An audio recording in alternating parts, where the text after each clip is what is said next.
algumas teses e intuições do Schmitt encontram reverberação numa obra como a do Claude Lefort, né? E talvez um desses pontos seja justamente a questão central do texto, né? Ou uma das questões centrais do texto do Schmitt, que, é claro, é uma reflexão sobre o conceito de soberania, mas a reflexão sobre o estado de exceção. Como isso também... Bom, é claro que Lefort não é o único ponto em que o problema do estado de exceção se configura como uma questão política relevante a partir de Schmitt, mas talvez a compreensão do estado de exceção a partir do Schmitt, a meu ver, tem significância, tem pertinência para se compreender como o problema se coloca em Claude Lefort.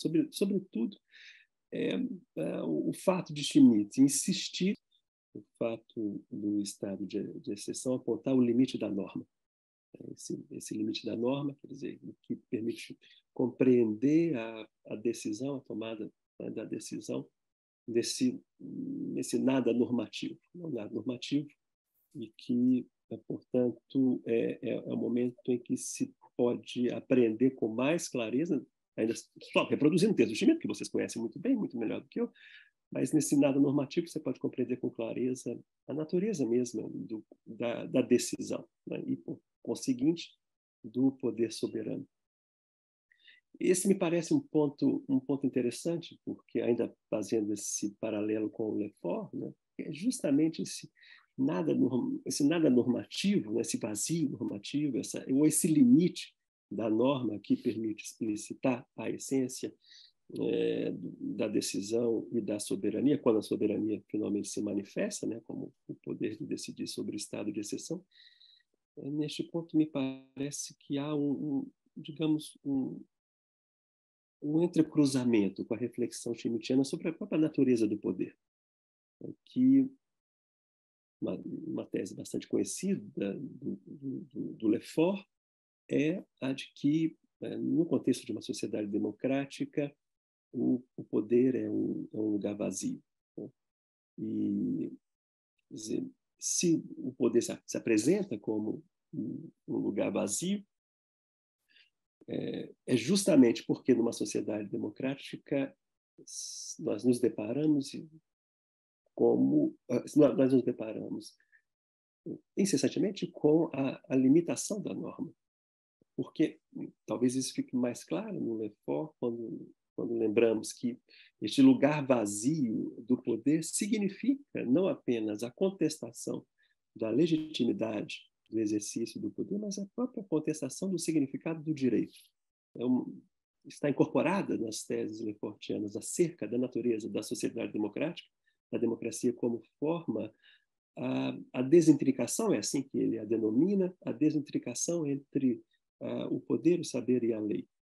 Essa desintricação no que concerne ao plano propriamente da prática democrática, da prática política, significa a contestação sem limitação prévia, a contestação acerca da legitimidade do exercício do poder, acerca da autoridade do saber e de sua fundamentação, mas acerca também da pertinência, da extensão e do sentido do direito, do significado do direito. Em todos esses casos, quer dizer, né, essa contestação dos limites do poder, da lei e do saber, né, eu acho que o que está no fundo é talvez essa intuição, né, de que na sociedade moderna há este ponto inapreensível, um ponto irredutível, que não se pode derivar ou que não se pode deduzir, seja da racionalidade da lei, seja das próprias estruturas do poder que antecedem as tomadas de decisão. Então, isso que talvez que Schmitt expressa na terceira parte, No terceiro capítulo da Teologia Política, quando ele acentua sua crítica ao normativismo e a Kelsen e também a Crabbe, quando ele retoma a crítica ao normativismo e o seu legado deísta, finalmente, que ele teria assumido. Eu acho que se eu não me engano, Alexandre também explora isso na sua introdução, ao menos de forma alusiva, quando ele faz esse contraponto, Schmitt, eu quero dizer, entre o pensamento normativista e o panteísmo, a maneira espinosista, né? Como se no normativismo nós encontrássemos uma tradução jurídico-política do panteísmo, de modo que o sistema de normas é inteiramente capaz de recobrir toda a realidade. E ele aponta, então, para os impasses e as insuficiências da concepção panteísta e também do normativismo. Eu acho que a base, aquilo sobre o que Schmitt se apoia para fazer valer as suas críticas ao normativismo e ao positivismo jurídico, é justamente esta intuição, este ponto de que a norma revela sua insuficiência. Não se compreende a validade da norma referindo-se ao seu sistema. Tá? Dizer, a este vazio normativo que é preciso assumir para se compreender como a norma pode ganhar a sua validade. Então, esse ponto, me parece, é justamente essa perspectiva, esse ponto de vista do Schmitt, que eu penso que ecoa ou que reverbera na concepção do político, ou mais especificamente na concepção do poder em uma sociedade democrática, como nós encontramos no autor como Lefort. Justamente esta impossibilidade de se reduzir o poder, ou de se reduzir o político a um sistema ou a um conjunto de normas que permitam deduzir o seu significado e o seu sentido. Há, portanto, uma abertura que, bom, no caso de Lefort, vai configurar propriamente o dinamismo da sociedade democrática. Ao passo que, no caso do Schmitt, essa indeterminação, para tomar de empréstimo o termo Lefortiano, essa indeterminação do exercício do poder, do ponto em que a soberania, então, vem a se manifestar, no Schmitt ela é resolvida, não por meio da contestação propriamente, mas essa indeterminação ela é resolvida por meio da decisão ela mesma. A decisão ela basta, ela é autossuficiente para resolver a questão da indeterminação. Mas os dois autores, me parece, assumir esse ponto em comum. O fato de que o exercício do poder ele se dá a partir de um lugar que é, na linguagem do Lefort, um lugar da indeterminação. Então, esse seria um ponto. Em segundo lugar, agora saindo do Schmitt e voltando, me perdoe a insistência mais uma vez a Lefort, tenho a impressão de que, em alguma medida, Lefort adota também esse esquema de uma metafísica que encontra uma correspondência num certo conceito, numa concepção do político. Porque uma das teses caras do Lefort é justamente aquela da desincorporação do teológico, né?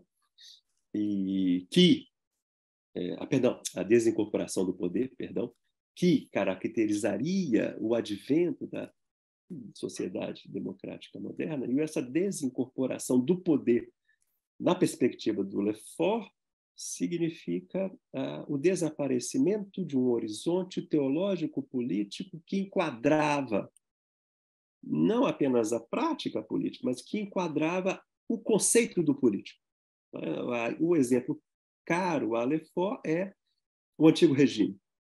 No momento do Antigo Regime, nós temos, de um lado, uma metafísica, uma teologia, uma teologia política, uma teologia que compreendia que a condição social estava determinada e organizada por um poder transcendente, justamente a esfera transcendente, a esfera teológica. Em contrapartida, essa concepção metafísica, para Lefort, encontra essa correspondência, esse prolongamento no modo de exercício do poder e no modo de se compreender a política no período do Antigo Regime. Com a Revolução, esse poder, então, que era compreendido nessa chave teológico-política, cede lugar a uma outra concepção do poder em que o seu lugar agora não é mais incorporado, né, como era o caso do teológico-político, o lugar do príncipe era o de incorporação do poder, e na modernidade democrática, esse lugar, então, do poder é desincorporado. Não tem mais o príncipe a suportar o lugar do poder, a fazer, portanto, a mediação entre o transcendente e o imanente, entre o teológico e o secular. Então, essa passagem do texto do Schmitt também me fez pensar nisso, ainda digamos, no quesito, no tópico da atualidade do Schmitt, né? Me fez pensar nisso, né? Se não reverbera também no pensamento como o de Lefort, que, até onde eu me lembro, não cita sequer o Carl Schmitt, provavelmente não tinha uma leitura, pelo menos não uma leitura detida do texto do Schmitt, se não reverbera, se não ecoa lá. Né? Então, esse seria o segundo ponto, que, na verdade, esse segundo ponto, né, prolonga o anterior, enfim, em alguma medida.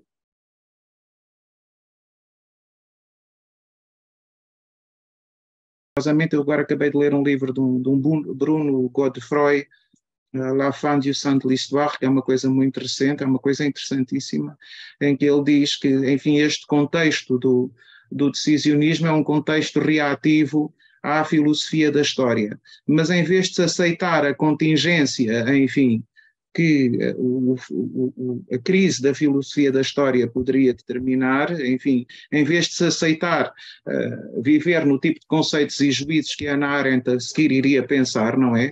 São esses conceitos e juízos abertos à pluralidade e à contingência, cai-se na tentação que é a tentação decisionista, que é resolver este assunto através de um nihilismo ativo. De alguma maneira, eu sempre vi Carl Schmitt sob esta perspectiva, e parece-me que esse contexto está bem apanhado. É também isto que me leva a ter dúvidas sobre este paralelo entre Schmitt e Claude Lefort, não é?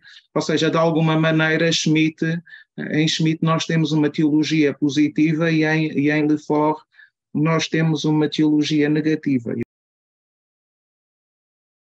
Muito centradas na questão, na analogia entre Schmitt e Lefort.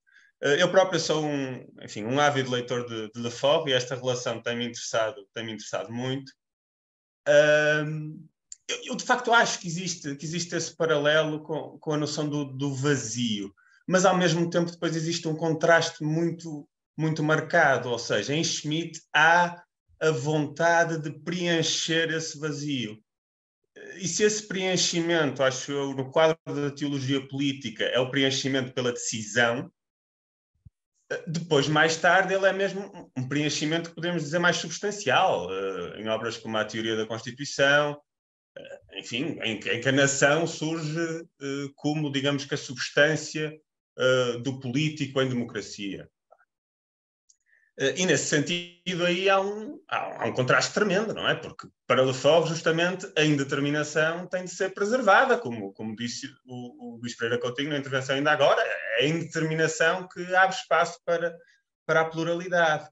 Portanto, talvez haja aí de facto uma intuição que é análoga aos dois, mas depois há uma bifurcação muito, muito clara e muito evidente. E ainda no paralelo Lefort-Schmitt, de facto, para além da questão do vazio do poder como um lugar vazio, a questão da secularização também é muito relevante em Lefort.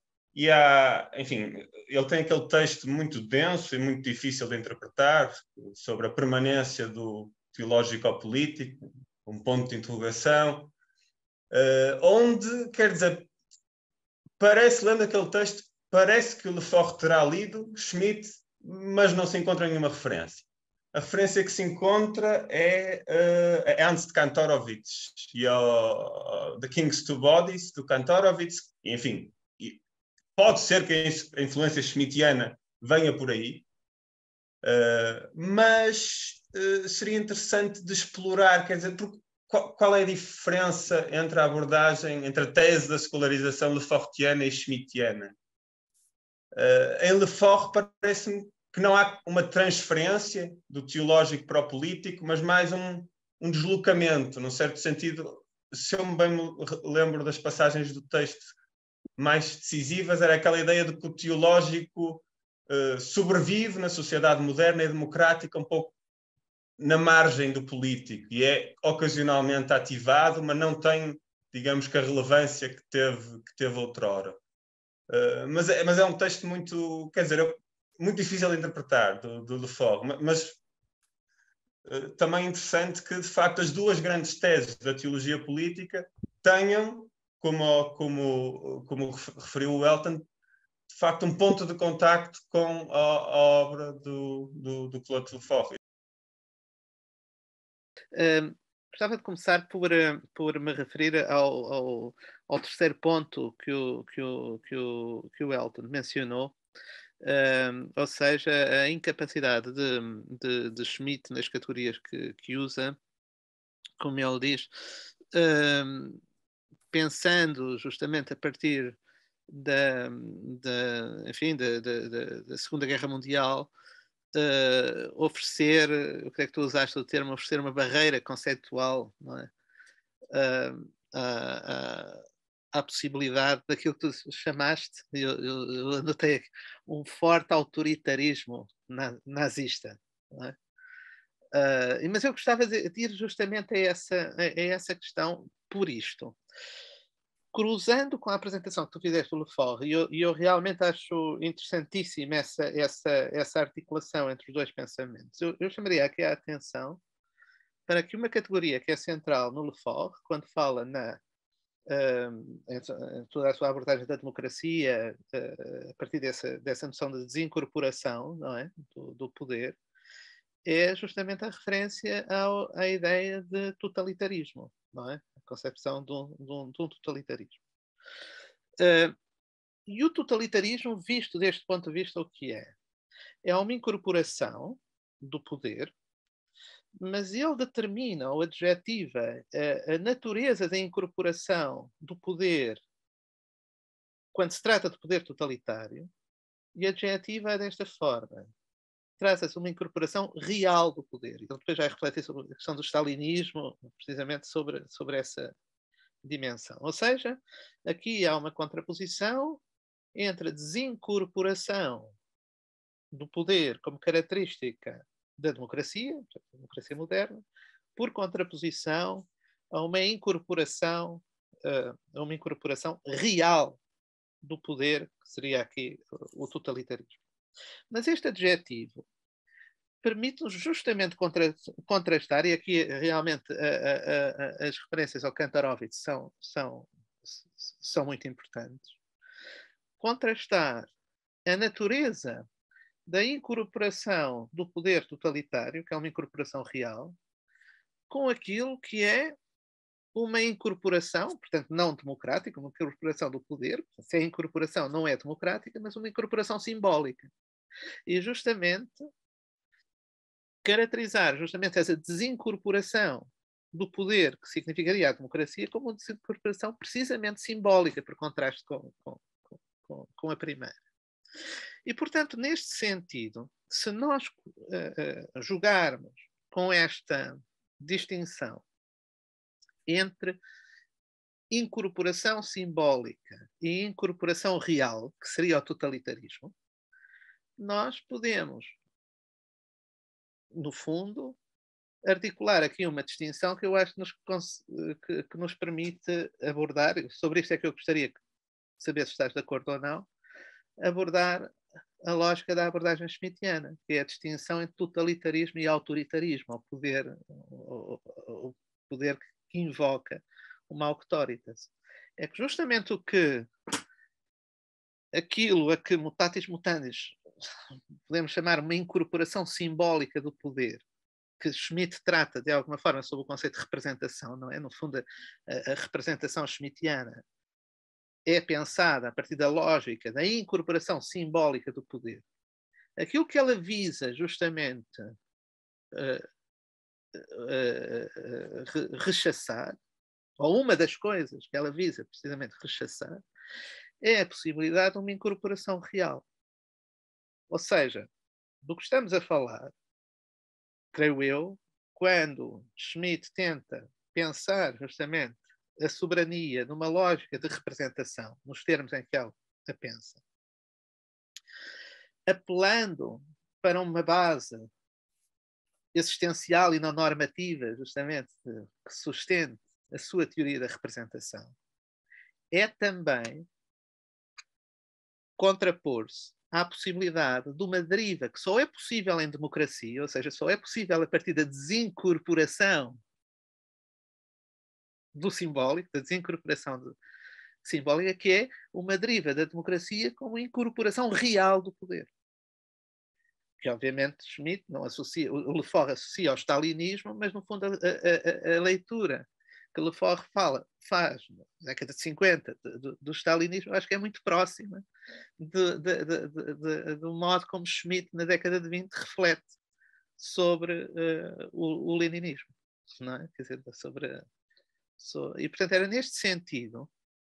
Enfim, eu até fui buscar aqui enfim, para aqueles que não conhecem, aquela definição, não é definição, aquela muito conhecida, enfim, da doutrina da Constituição, quando ele fala da representação. Eu acho que é assim, e a citação é esta: a representação não é um processo normativo, não é qualquer procedimento, mas é algo existencial. Representar quer dizer tornar visível e atualizar um ser invisível através de um ser publicamente presente. A dialética do conceito está em que o que é invisível é pressuposto como ausente e, no entanto, ao mesmo tempo se torna presente. Isto é a lógica da representação. E esta representação é uma incorporação simbólica do poder, com certeza, mas tem um sentido. E esse sentido é rechaçar a possibilidade da incorporação real do poder, ou seja, a possibilidade do totalitarismo. Eu julgo que tu tens razão relativamente à incorporação simbólica.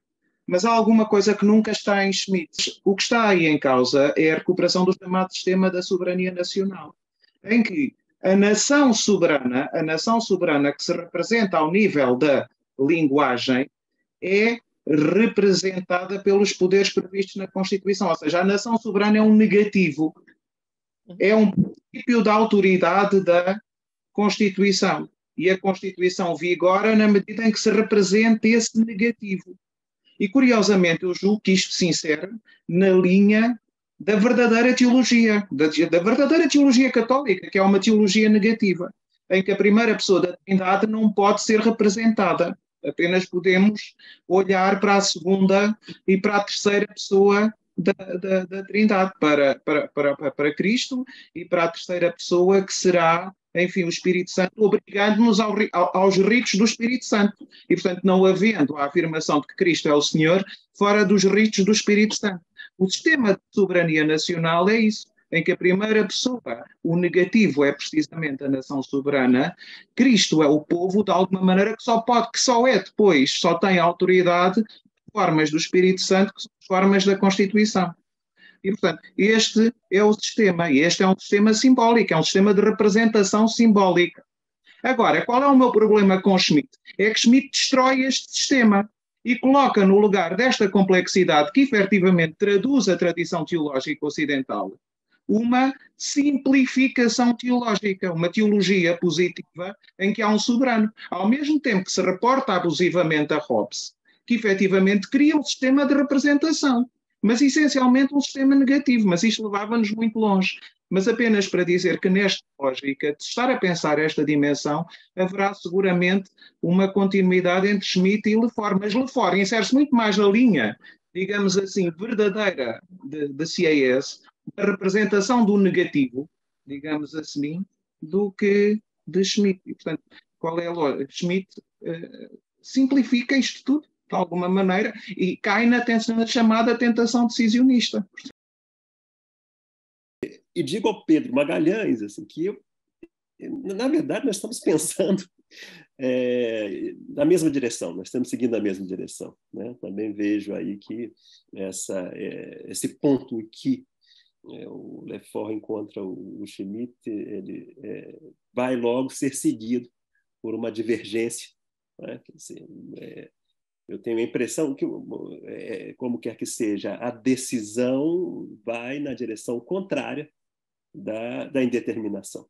Mesmo que, claro, certamente, a decisão como próprio está no seu núcleo mesmo, né? Como a teologia política mostra, está no núcleo da decisão a não normatividade, né? E aí você pode fazer uma aproximação com a indeterminação. Mas vale lembrar, sempre a ideia da ordem, né?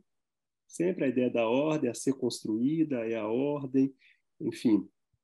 E eu tenho a impressão que esse seja um ponto assim, né, em que essa dinâmica do conflito não é tão central para Lefort, ali ela tende a se desaparecer no Schmitt.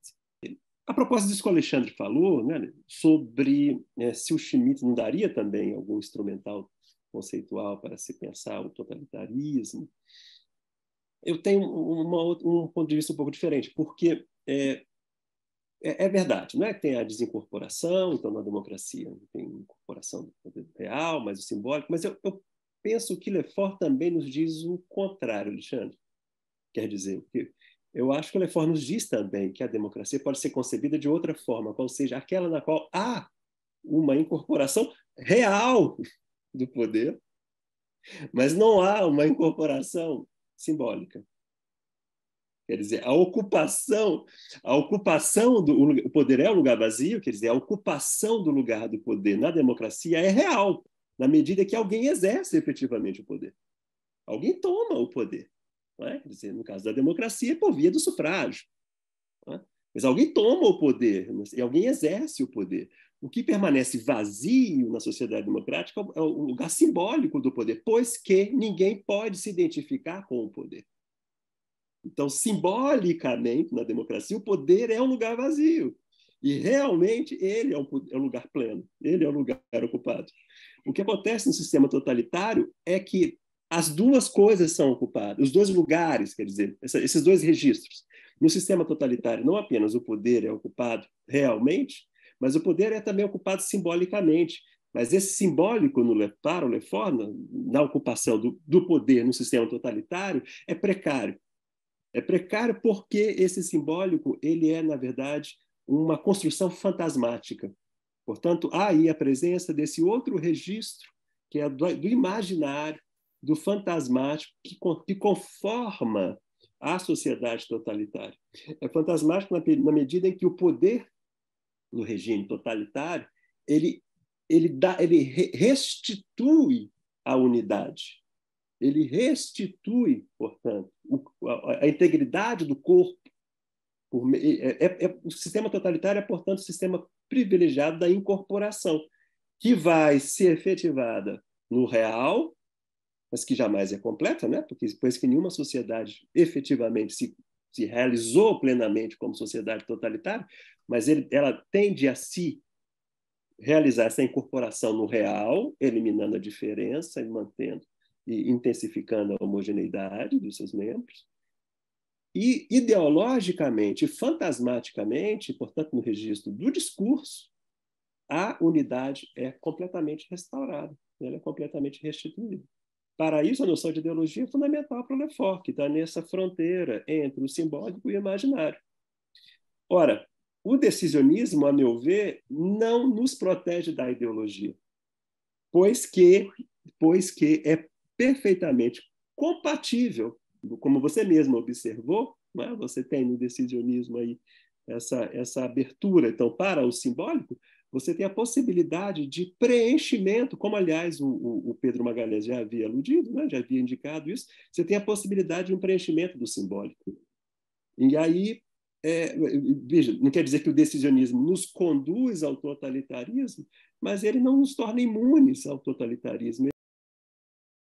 Voltar aqui à distinção entre totalitarismo e exercício autoritário do poder, ou exercício do poder por invocação de uma autoridade, cruzando com essa ideia que o Luís disse, segundo a qual, no fundo, a pluralidade e, portanto, essa noção da pluralidade, de contingência, seria insuportável para o Schmitt. Eu tenho algumas dúvidas que isso possa ser dito exatamente assim, embora perceba a ideia, porque justamente do que na lógica que eu tinha dito ao Elton, a partir dessa distinção entre poder autoritário e totalitarismo, é que realmente, quando, nos termos do Lefort, quando o totalitarismo é caracterizado como uma incorporação real, disseste, há uma desincorporação simbólica e uma incorporação real da democracia. Com certeza, claro, é evidente que alguém incorpora no sentido que alguém exerce o poder democrático. Mas a incorporação real, a ideia de incorporação real, é justamente o exercício dessa ideologia destruidora do pluralismo, da pluralidade, que é a compactude, precisamente, entre poder e sociedade, Estado e sociedade, poder e ciência, poder e lei, quer dizer, justamente a compactude que torna indiscerníveis essas dimensões, poder e lei, poder ciência e saber e poder, etc., que numa situação não totalitária estariam justamente distintas. Não é?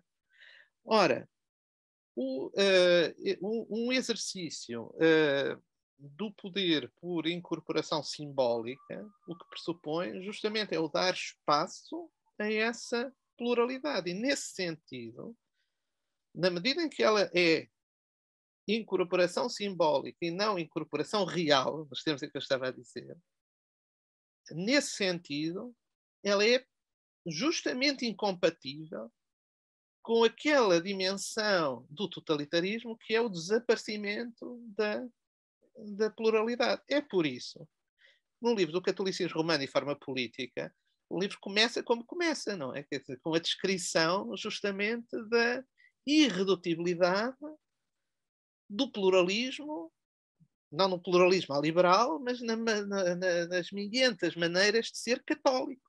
Justamente. E, no fundo, o que está subjacente, naquele longo primeiro parágrafo, que é a primeira, muito retórico, é a primeira parte, o primeiro parágrafo do Catolicismo Romano e Forma Política, o que ele, no fundo, nos diz é isto. Quer dizer, é possível essa dimensão de pluralidade irredutível no catolicismo, e isso é compatível com a unidade política que está subjacente ao catolicismo, precisamente porque há representação. Ou seja, precisamente porque há representação neste sentido de uma autoridade dogmática, justamente. E, portanto, nesse sentido, eu diria, por contraintuitivo que seja, cruzando aqui o Lefort com o Schmitt, eu diria que a incorporação simbólica, tal como ela poderia ser entendida, é justamente aquilo que, no quadro teórico schmittiano, seria necessário para que não houvesse, precisamente, incorporação real. Por isso é que eu disse que haveria a incorporação real do poder, no sentido da lógica do totalitarismo, só é possível através da promessa democrática da sua desincorporação simbólica. Portanto, o totalitarismo é uma deriva democrática. Não é uma consequência do autoritarismo. É certo, para o Lefort, o totalitarismo é uma deriva, né, da mutação simbólica que acontece na modernidade, o que ele chama também de revolução democrática, né? Exatamente. Mas isso não coloca numa categoria distinta o autoritarismo, né? Quer dizer, como se o autoritarismo... pois sim, mas como se fosse possível, então, né, você fazer essa distinção, porque o corte para Lefort está entre democracia e totalitarismo. E é claro que os regimes democráticos, no que concerne, digamos, as politeiai, né? Para utilizar o termo clássico, que o próprio Lefort gostava de retomar, né? na esteira do Strauss, né? Ele gostava de retomar esse termo da politeia. Então, essas são as grandes formas do político na modernidade, para o Lefort. Né? Essa é a grande oposição, democracia e totalitarismo. Mas, claro, abre-se a possibilidade para a Constituição, óbvio. Aliás, não tem nem que se abrir isso é da ordem dos fatos, né? de um regime autoritário que pode ser pensado à luz também da democracia, né? Certamente. Mas o meu ponto, Alexandre, é que o fato de haver uma diferença entre um sistema autoritário, como você, então, se eu entendo bem o seu argumento, você parece, né, compreender na argumentação do Schmitt, né, o advento de um regime autoritário, né, e o regime autoritário não se confundir com um sistema totalitário, mas a questão é, um pensamento decisionista, ele acena para a restituição da unidade. Ele acena. Né? Essa que é a questão. Então, mais uma vez, eu não posso levar isso mais adiante, porque senão eu vou cair em contradição e aceitar um pressuposto que eu não quero, ou seja, de que o pensamento schmittiano é um pré-totalitarismo. Né? Não penso dessa forma. Mas é um pensamento que está sempre acenando para a restituição da unidade, no registro simbólico. Ele sempre acena para essa unidade. A decisão, ela é a restituição da unidade. A divisão amigo-inimigo é a restituição da unidade. Portanto, essa indeterminação, acho que o Pedro Magalhães, né, insistiu bastante sobre isso, essa indeterminação do conflito, ela tem de ser elidida, ela deve ser elidida. É esse o ponto, então, que permite compreender por que um pensamento decisionista vai se acomodar com o advento do sistema totalitário, como o próprio Schmitt fez. Não é? Ele se acomodou. Elton, sim, eu entendo o teu ponto e não estou em desacordo com ele. O que eu estou dizendo é que qual é a natureza dessa unidade? Essa unidade resgatada e reconstituída a cada momento pelo momento da decisão política. É uma unidade que eu adjetivaria como uma unidade, mais uma vez, simbólica, não real, é uma unidade simbólica e uma unidade representativa. E com isto, essa unidade não é uma unidade de que Schmitt seja nostálgico de uma unidade real, não é? Que ele tenta reconstituir, olhando para trás e com um discurso pré-moderno, não é? Mas é uma unidade, repito, simbólica e política e jurídica e representativa, que justamente se constitui na possibilidade de um exercício autoritário capaz de, em momentos de exceção, pôr fora de jogo e destituir a capacidade de, justamente, vamos chamar, projetos políticos que pressuponham justamente o estabelecimento de uma unidade de outra natureza, de uma unidade ideológica real. E isso, se nós depois cruzarmos esta dimensão com a atuação de Schmitt, particularmente, que já mencionámos numa outra ocasião, particularmente no ano de 32, não é? Quer dizer, naquele ano de crise da República de Weimar, justamente qual era o problema? O problema era uma ameaça para o sistema político que não vinha só de um lado, vinha de dois lados, vinha de projetos políticos que, justamente a seu modo, pressupunham para a sua atuação a constituição de uma unidade política real. Não é? Quer dizer, isto, quer o projeto nazista, quer o projeto comunista. Dizer, ambos pressupunham justamente esse tipo de unidade política. Ora, o apelo de Schmitt sobre todos estes pressupostos, não é, teóricos que ele tinha vindo a reconstituir, o apelo de Schmitt em 32 é justamente para um exercício de uma decisão, vamos chamar de tipo autoritário, que pressupunha uma leitura da Constituição de cariz presidencialista muito forte, não é? Cujo fim era precisamente garantir, vamos chamar a pluralidade neste sentido, pluralidade, bloqueio de projetos políticos que pressuporiam uma unidade política real. Por isso é que eu digo, a unidade é sempre simbólica. Nesse sentido, o que me parece central é esta distinção entre essa dimensão simbólica e essa dimensão real. E por isso estamos aqui a usar ou a misturar categorias do Lefort com categorias do Schmitt, mas o meu argumento é este. Não estou contra a tua análise neste sentido. Não, acho é que é preciso pensar que tipo de unidade política, ou de que tipo de unidade política ele é nostálgico. E por isso, em última análise, a imagem que ele tem, o imaginário, é justamente, eu acho que a melhor reconstituição disso é o imaginário que ele invoca em 1923 com o catolicismo, não é? Ou seja, uma unidade política que, na verdade, não é uma unidade, é uma unidade de tensões, não é? É um saco de gatos, para usar